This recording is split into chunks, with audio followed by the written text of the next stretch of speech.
Good afternoon, ladies and gentlemen. Welcome to another Propagandacast. Let me try to sort of cover a bit more of a slightly longer topic here. In this case, how to engage an opponent. For example, it's actually going to pretty aggressively taking up good positions.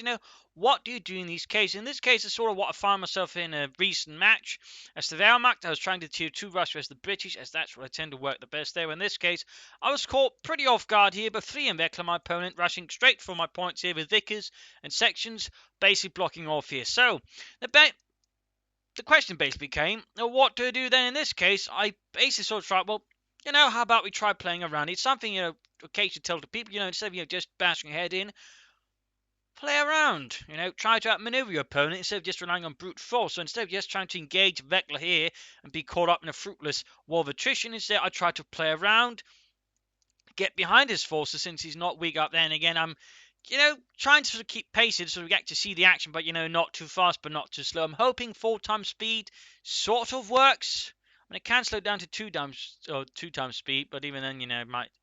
I know part of me feels it might be a bit too slow there. Basically, again, playing around through here, getting around, trying to hit my opponent from many more unexpected angles. Again, he's sort of prepared for something happening, here, but at the same time, as then sort of pressure more here, he also then has to weaken his defenses there, sort of down the road.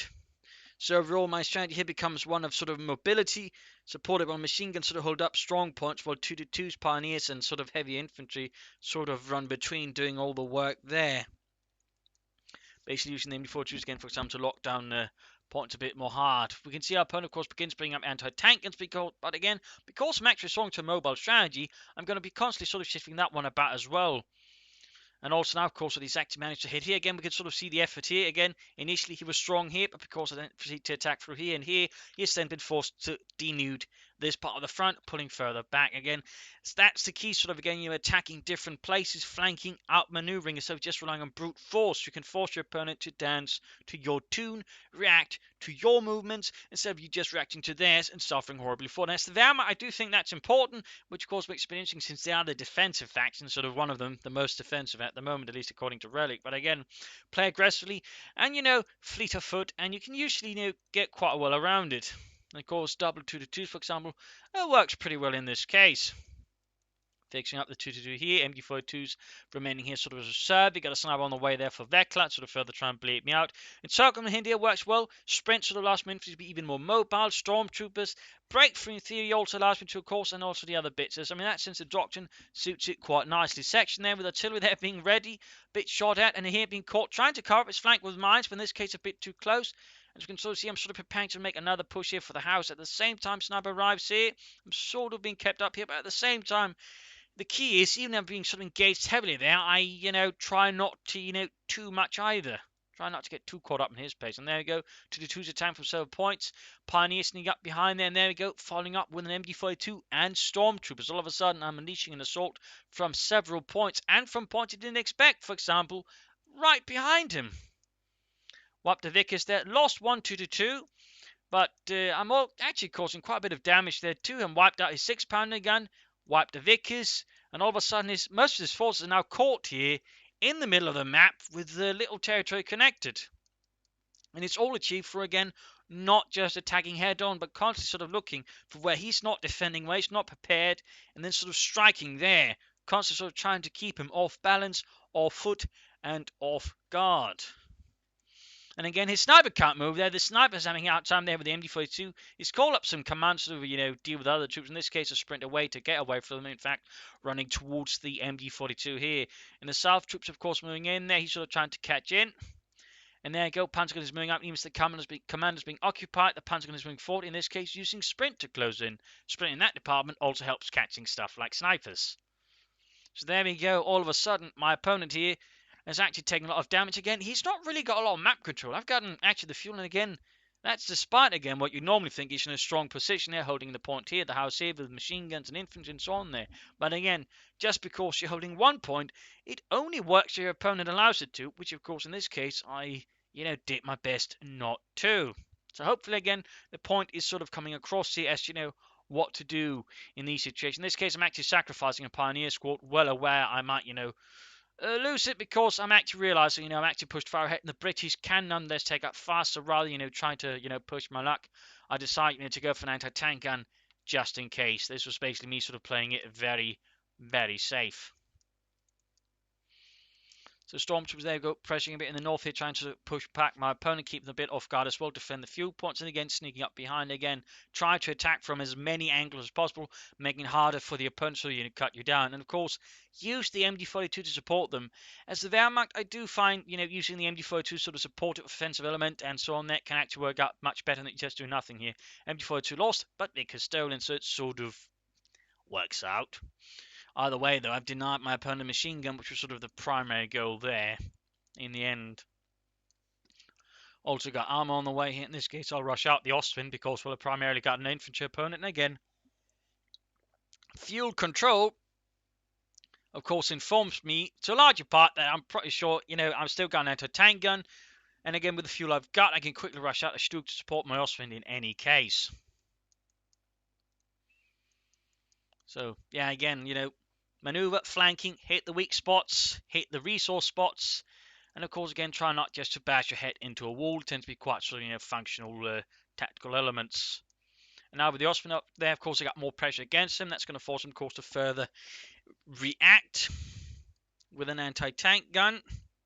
Most likely, of course, he can actually take out now and sort of rush out armor.